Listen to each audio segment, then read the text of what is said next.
Okay, the last lesson, the recording was very bad. I didn't even finish listening to it. And if the way that recording sounded was how you were hearing the lesson, I don't even know how you listened to the lesson. So I want to repeat. So we're going to start from destiny here. Yani, that's not part of the text, this title. We already read here, and we'll continue from where we left off. And so the author, Imam al-Tahawi, rahimahullah ta'ala, Sheikh Ahmed, he said, خَلَقَ الْخَلْقَ بِعِلْمِهِ. He created the creation in accordance with his knowledge. That's the meaning of the ba. By his knowledge means in accordance with his knowledge. So let me ask you, why are we saying in accordance with? Well, tell me. Why not just say he created the creation by his knowledge? What's the significance of wording it this way? He said the qadr. No, His will? no. No. Okay, I'll tell you the answer. The significance of wording it this way is that, remember, okay, what if you put the word power here in the place of knowledge? Then you would say he created the creation. If you put here by, if we put by here, he created the creation by his knowledge. خَلَقَ الْخَلْقَ بِعِلْمِهِ. Okay, I don't really have a problem with that statement. I didn't avoid by because I don't like it. I just put those other words because more clear. Now, what if we put the word?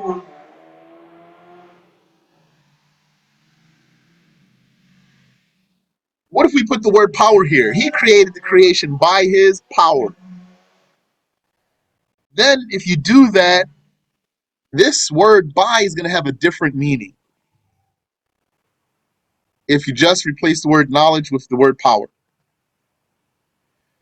Because if you put the word power here, then the word by is going to mean by the effect of his power. He created the creation by the effect of his power. Because that is the function of the attribute of power. Ta'thir, affecting. And affecting is not the function of the attribute of knowledge. So if you were to say he created the creation by his knowledge, it would not mean by the effect of his knowledge. Like it would mean if the word power were here. What does it mean then? What it would really mean is in accordance with. He created the creation in accordance with his knowledge. This means the occurrence of the creation complies with what Allah knew.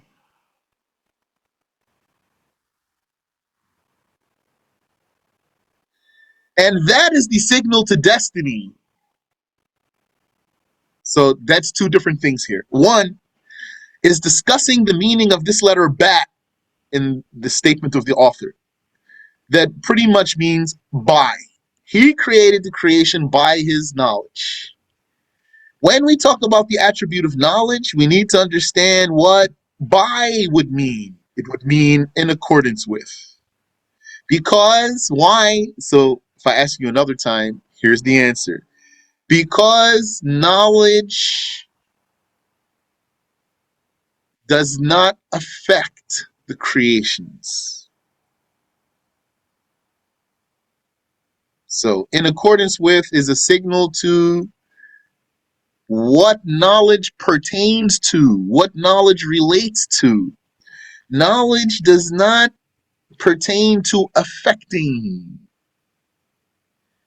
But you might get the impression that we're talking about affecting here because it says he created the creation. So there's something being affected by this statement, yani, by virtue of this statement. By virtue of this statement, he created the creation. That means there's effect.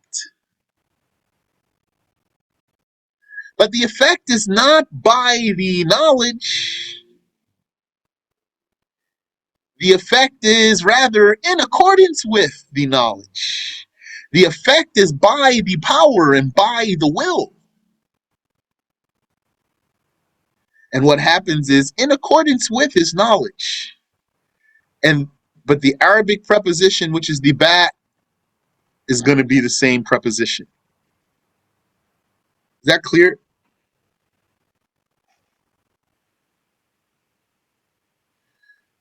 So that's the meaning of the ba there. In accordance with. That's one thing. Second thing is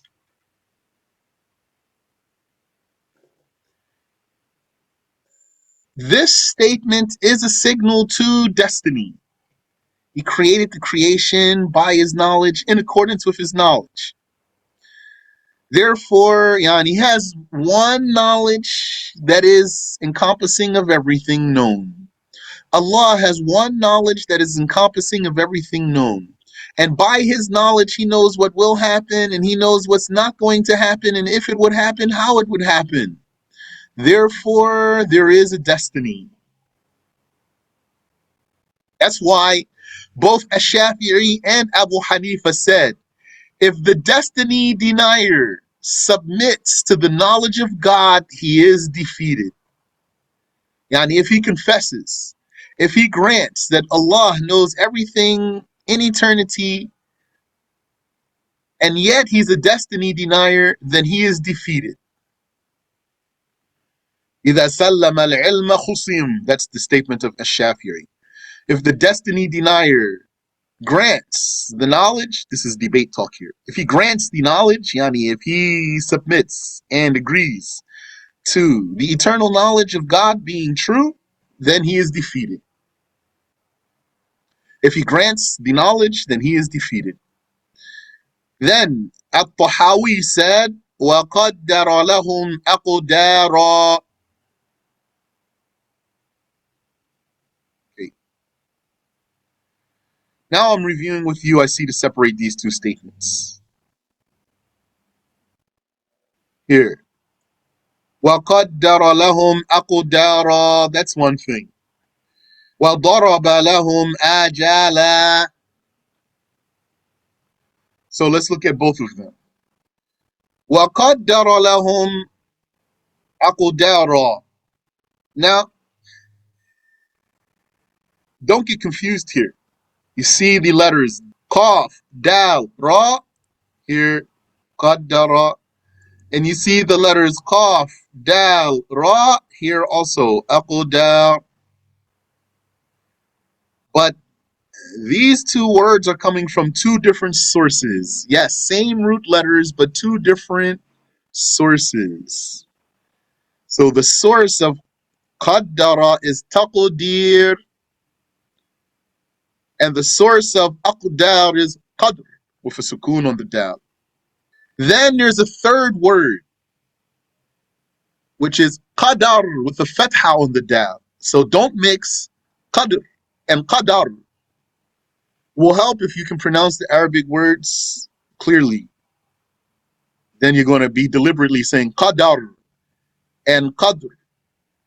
Or else you might just say Qadr. And either way, Qadr, for example. So we have three words here. One word is qaddara, which comes from taqdir. One word is aqdar, which is the plural of qadr, with a sukoon on the dal. Third word is qadar, with a fatha on the dal. Let's first look at the words in the author's statement. وَقَدَّرَ لَهُمْ أَقْدَارًا. So, qaddara comes from taqdir. What's the meaning of taqdir in Arabic language? Taqdir in Arabic language is measuring and managing. What does taqdir mean in religion? Taqdir in religion is the attribute of Allah. He is making everything as it is. And he is giving Okay, he's making everything as it is. I'll keep the word simple. So, qaddara, he had a taqdir. He had a taqdir. So, he destined. Okay, yes. Yani, that's his doing or his attribute, his destining, his determining. Might be able to put the word determined there. Determined with the meaning of destined. And someone might say predetermined. He predetermined. So he's the one who makes everything as it is, even before it happens. وَقَدَّرَ لَهُمْ for them. For whom? Al-Khalq. For the creation. وَقَدَّرَ لَهُمْ أَقْدَارًا He destined for them أقدار. If I were to follow the word order of the Arabic, it would come out like this.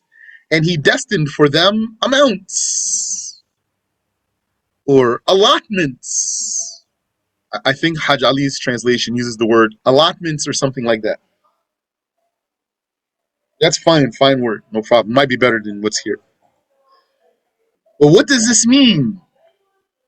He destined amounts for them, amounts of whatever they have, amount of lifespan, amount of volume, amount of motion, amount of stillness, amount of color, even down to the shade, etc. Anything that they do have, it is predetermined. Everything about them is measured exactly for them.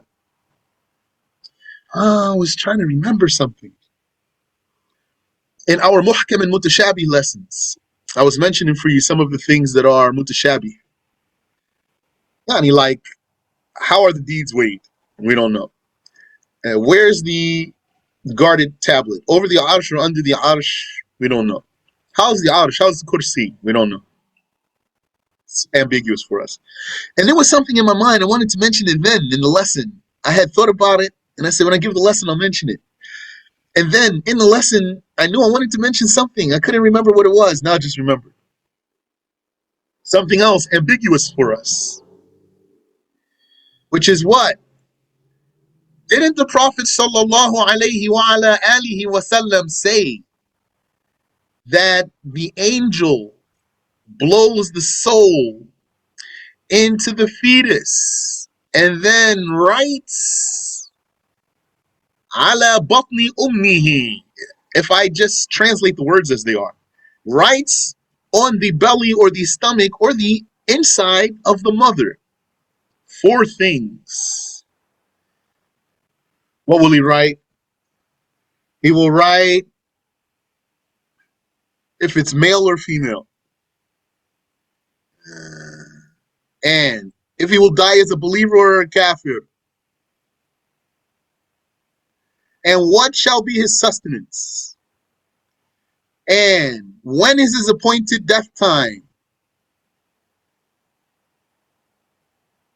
So those 4 things. This is an indication of destiny here. Yani, all of that is measured. Where's the ambiguity? What's the point concerning ambiguity? How is that? How is he right on the mother's belly?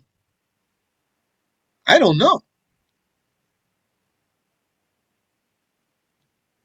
So the ambiguous that came in the religion is a test for the believers. Amongst its wisdoms is that it's a test for the believers to believe in what they did not see, and to believe in something despite its ambiguity.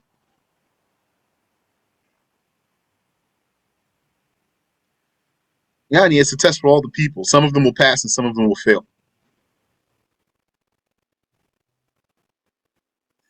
وَقَدَّرَ لَهُمْ أَقْدَارًا He destined amounts for them, amounts of anything they have, however it came out, whatever it was, how long they're going to live, how much money they're going to get, etc. How big are you even going to get your body?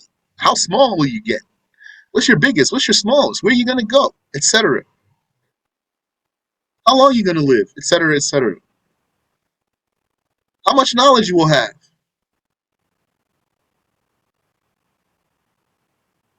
It's all measured. Allah says, وَكُلُّ شَيْءٍ عِنْدَهُ بِمِقْدَارٍ. Everything of His has a measure. So that's explicit confirmation of destiny on the part of Imam al-Tahawi, rahimahullah. وَضَرَبَ لَهُمْ آجَالًا. And He appointed death times for them, or He struck appointed death times for them. He appointed death times for them, yes. Another signal to destiny.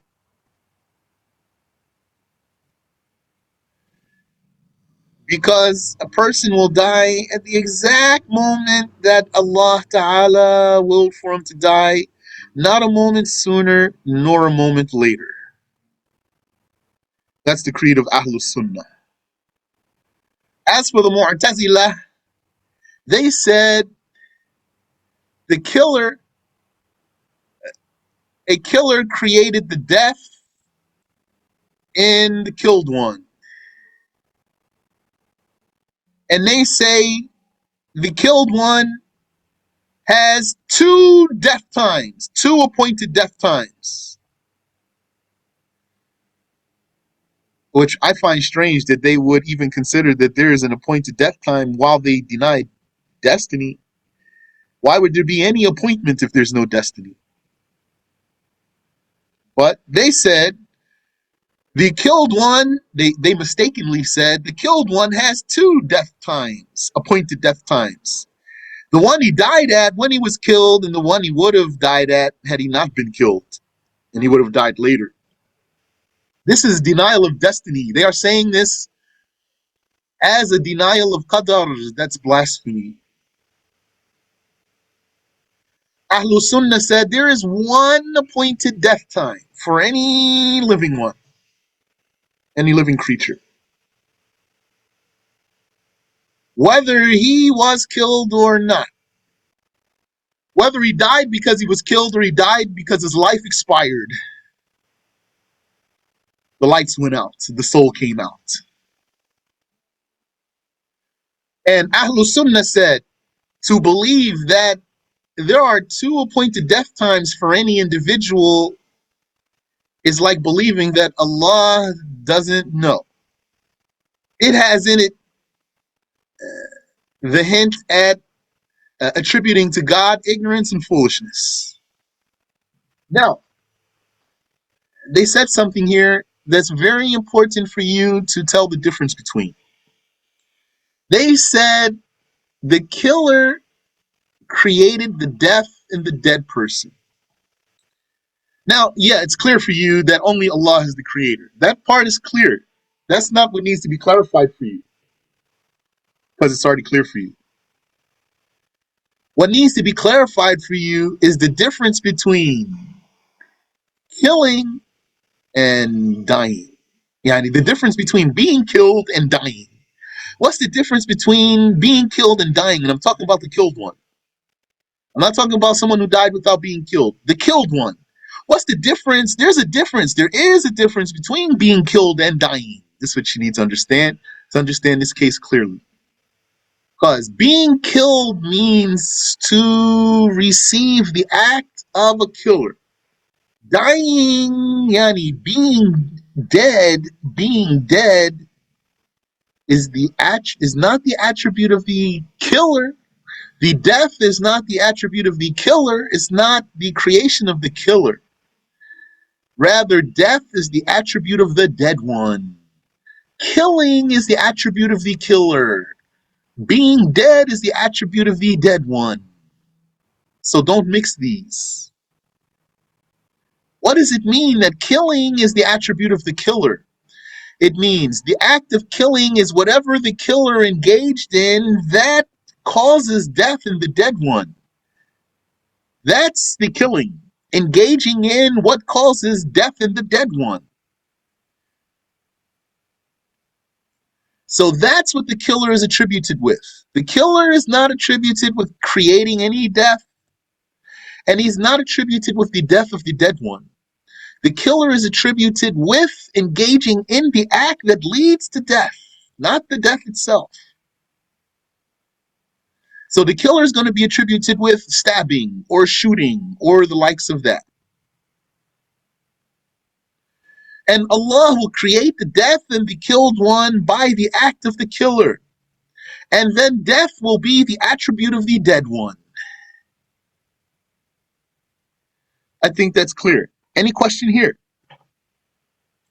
Okay. The author continues. He says, Rahimahullah, وَلَمْ يَخْفَ عَلَيْهِ شَيْءٌ قَبْلَ أَنْ يَخْلُقَهُمْ وَعَلِمَ مَا هُمْ عَامِلُونَ قَبْلَ أَنْ يَخْلُقَهُمْ. Yes. Also, I made a grammatical blunder last time. وَلَمْ يَخْفَ عَلَيْهِ شَيْءٌ قَبْلَ أَنْ يَخْلُقَهُمْ. Nothing was hidden from him before creating them. Then,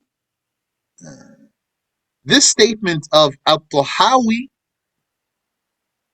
alludes to something, which is that knowledge pertains to the non-existent. Knowledge pertains to the non-existent. Yani, the non-existent can be known. It's not a condition to be existing that something is known.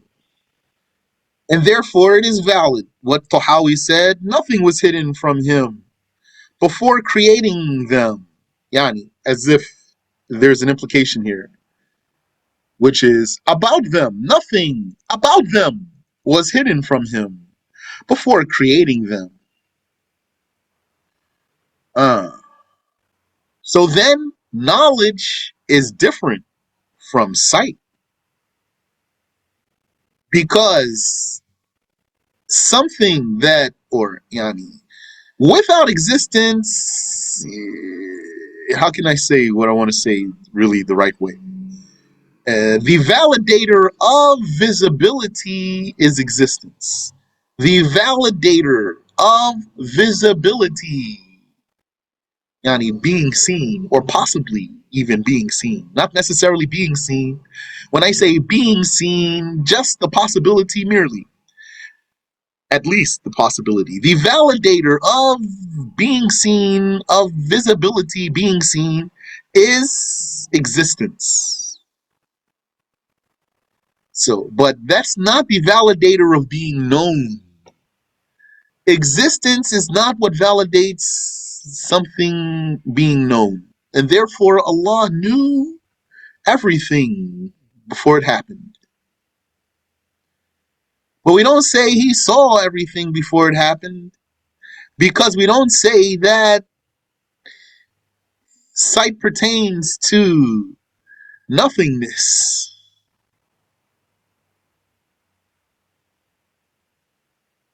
Rather, sight pertains to existence. Assalamu alaikum, Shaykh. Wa alaikum assalam.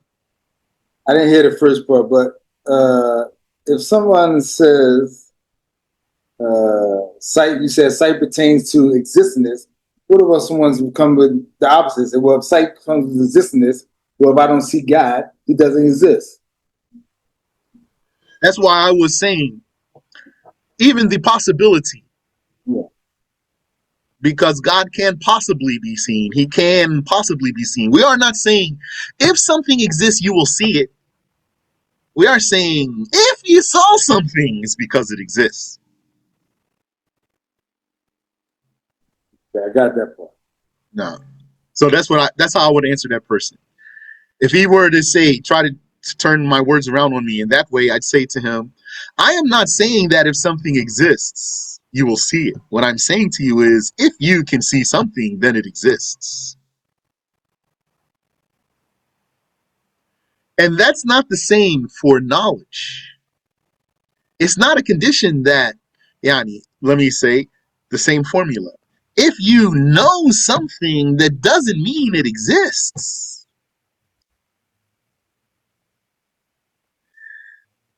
If something exists, it is known because Allah knows everything. And knowledge does not depend, though, on its existence. The knowledge of it. The knowledge of it doesn't depend on its existence.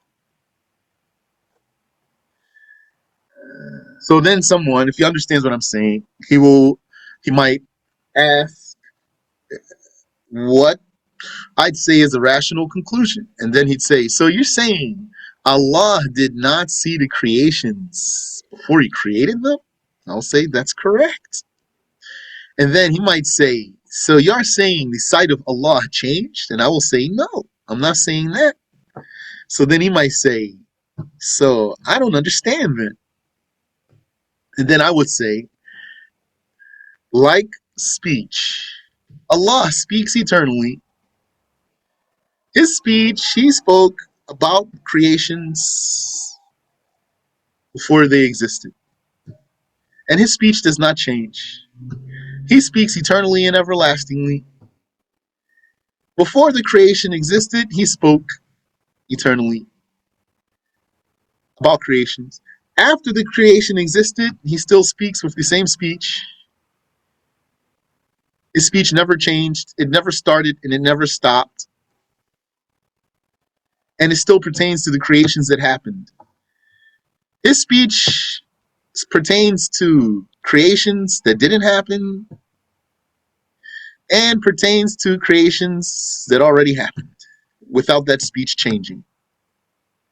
His knowledge pertains to his sight. His knowledge pertains to creations that didn't happen and creations that already happened. As for his sight is eternal, but he was not with that eternal sight seeing something that doesn't exist. So if that one were to say, why? I would say, because we are saying that non-existence is not seeable. We are saying that non-existence, inexistence, or nothingness is not seeable. So if he says, why? You're going to say, because it's not anything. You're not going to see nothing.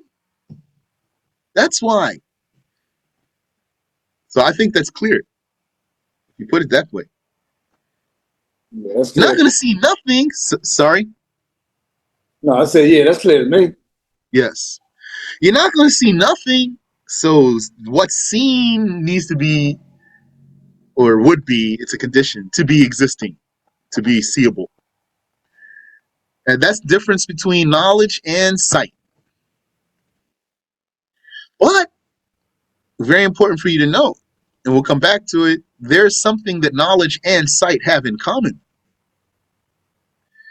which is that both of them are a realization. Both of them are a realization, and neither of them depend on a direction. Both of them are a realization. Each one of them is a realization, and neither of them depends on a direction.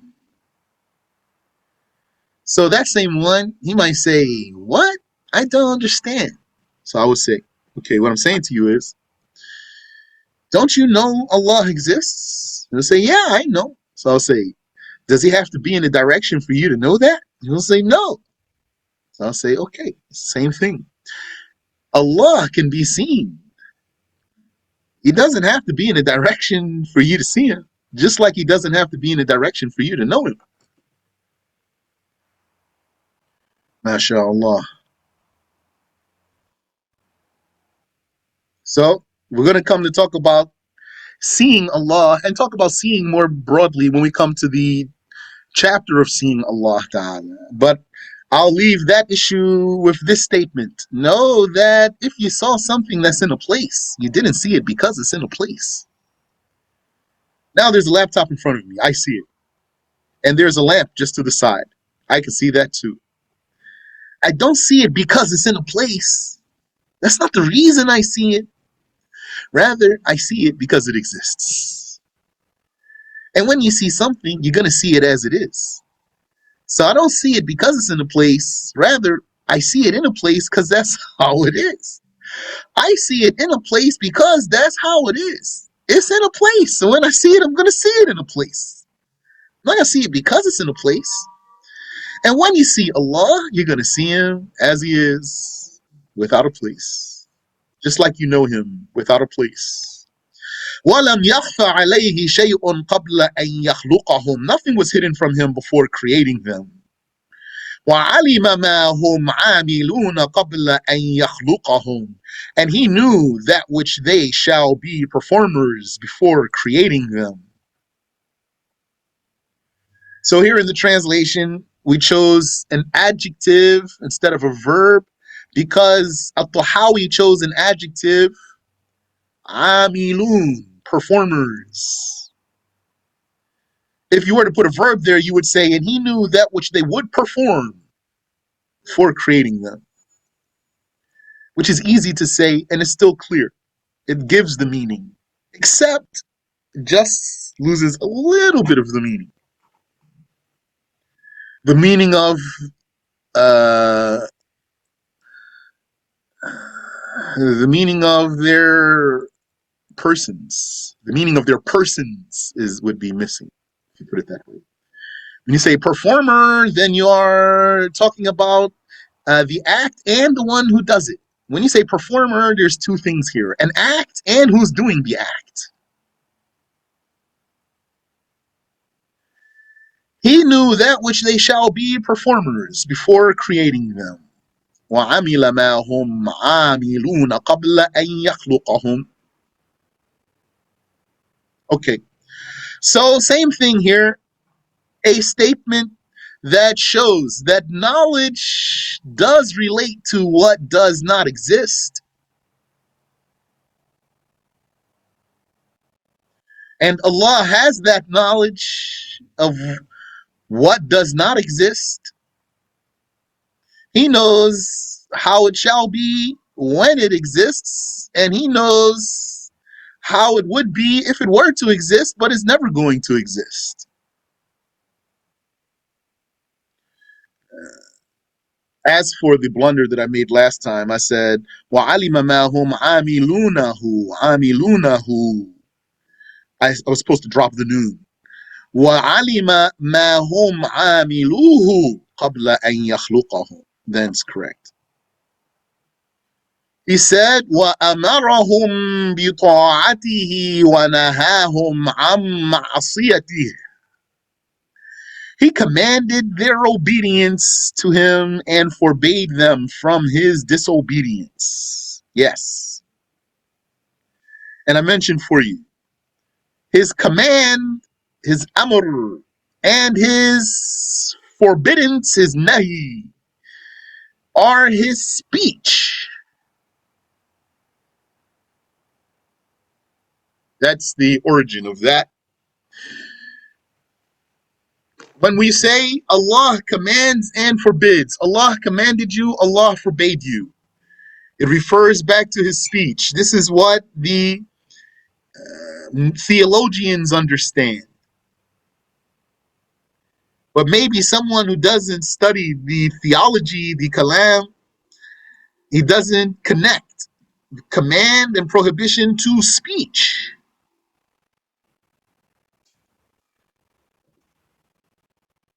So we say, amruhu kalamuhu wa nahyuhu kalamuhu. His command is His speech, and His prohibition is His speech. Maybe that's still not clear for you. So what that means is, He has eternal kalam. So if you remember the Aqidah of An-Nasafi, and that's Hanafi creed too. An-Nasafi said, Allah is Amirun bihi. Let's pull up the statement real quick here. You have it here. What page is this? Page 277? Okay. Here's a statement of Imam An-Nasafi. I'll just read the English. And the Quran is the speech of Allah Ta'ala. In the Mushafs it is written, and in the hearts. Oh wait, this is that's Al-Fiqh al-Akbar, sorry. Nasafi. Here. Here's the statement of Al-Nasafi. He said, and speech. He is a speaker by speech. Speaker is the adjective. Speech is the attribute. It is an eternal attribute of his, not any kind of letter or sound. And it is an attribute negating speechlessness and deficiency. Allah, exalted is He, is a speaker by it. He's a speaker by His speech. A commander, a forbidder, and an informer by His speech is what He means. Wallahu ta'ala mutakallimun biha amirun nahin mukhbir. Yani, He's a speaker. He is mutakallimun, amirun. He is a speaker, a commander. So his being a commander here is equivalent to his being a speaker. So it means his command is his speech. And a forbidder. So it means his forbidding is his speech. And an informer. So it means his informing is his speech.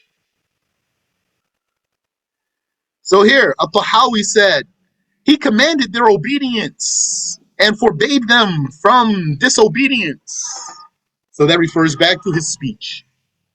Then he revealed created revelation so that we know what he says. And we can call that created revelation his command and his prohibition too. Because we can call it his speech, that Quran. He commanded their obedience and forbade their disobedience. Now, okay, I'll leave that there. And I mentioned for you that the Sheikh's statement in the Mukhtasar is true, in the summary of obligatory knowledge, when he said that the 13 attributes of Allah, the scholar said, is obligatory on every individual to learn them because they are repeated frequently in the Quran and in the Sunnah. And if you were to look at the references in the Quran about these 13 attributes, you might wonder, where are so many references about the speech of Allah in the Quran? I know وَكَلَّمَ اللَّهُ مُوسَى تَكْلِيمًا. Moses, Allah spoke to Moses. What else is there? Well, there is, for example, إِنَّمَا أَمْرُهُ إِذَا أَرَادَ شَيْئًا أَن يَقُولَ لَهُ كُن فَيَكُونُ. يَقُولَ لَهُ كُن. He says, be. So, okay, he says, that refers to his speech, but where is so frequent in the Quran? So if you know about all the different ways, all the different meanings that refer back to speech, so many meanings that refer back to speech, then you would know that the speech of Allah is mentioned in the Quran so frequently. Including when Allah Tabaraka wa Ta'ala in the Quran tells that he dispatches prophets. Dispatching prophets refers back to speech. And when he tells us in the Quran that he answers the callers, answering refers back to speech. And also he praises believers. Praising refers back to speech. And many, many meanings. وَكُلُّ شَيْءٍ يَجْرِي بِتَقْدِيرِهِ وَمَشِيئَتِهِ وَمَشِيئَتُهُ تَنْفُذُ. And everything runs by his destining and his will is fulfilled. Okay? Runs means occurs. Yahsul. Everything occurs bitaqdirihi, by his taqdir. So his mentioning the word taqdir here is like repetition for his saying وَقَدَّرَ, because qaddara comes from taqdir. This is the past tense verb. So the past tense verb is qaddara. So the source noun is taqdir. Here he says the word taqdir. Taqdirihi, the source noun is taqdir. Its past tense verb is qaddara. So he basically repeated himself here, just using two different forms of the word or two different stages of the word. وَكُلُّ شَيْءٍ يَجْرِي بِتَقْدِيرِهِ. Everything runs, meaning occurs, by his destining. وَمَشِيئَتِهِ, and his will. Now, according to Ash-Shafi'i, that's the same. So, according to how Ash-Shafi'i explains destining and will, then this would be emphasis for its being reiteration. It's reiteration, yani redundant. It's repeating. Destining and his will. And he said, وَمَشِيئَتُهُ تَنْفُذ. And this is even more redundant, but I don't mean redundant in a negative way. I mean it just in its literal sense. Repetitive. He's repeating himself out of wisdom. His will is fulfilled. Well, he just said everything runs by his destining and his will. That means his will is fulfilled. His will is fulfilled. Yani nothing happens despite his will or against his will. He's saying the same thing in so many ways. And Sheikh Abdullah does like that. Like in his book, As-Sirat al-Mustaqim. If you take that book again, take note at how repetitive the Sheikh is in there. We got further last time. Looks like I talked more now. Yeah, we even got into Prophet Muhammad last time. SubhanAllah. So, we'll stop here. Allah knows best. So we should continue from here next time. لا مشيئة للعباد إلا ما شاء لهم. Any question? Assalamu alaikum. Wa alaikum assalam wa rahmatullah. Sheikh, Yes. why is the why is it so much repetitive for teaching lessons? Is that a way to teach us, or is it a way for us to be aware it of is. certain Makes things? it firm in you. Drills it. It's a drill. Drills it into you. Here, Tahawi is so repetitive about qadar in this method. Also about clearing Allah from the creations, but as if he is really going against the qadariyah. That's how the Shaykh is repetitive about tashbih in As-Sirat al-Mustaqim. Always repeating himself. Allah is not like the creation. Allah is dissimilar from anything, etc. In Arabic, you can say it in more ways than you can say it in English. لا شبيه له, لا مثيل له, لا نظير له, لا يشبه شيء, etc. So it can also be also refuting other people by saying certain, because something that other groups But he said. doesn't need to repeat himself for the refutation. Okay. It's enough to say it one time to be a refutation. The repetition is going to be more for emphasis and drilling. Barakallah. Ameen wa feek.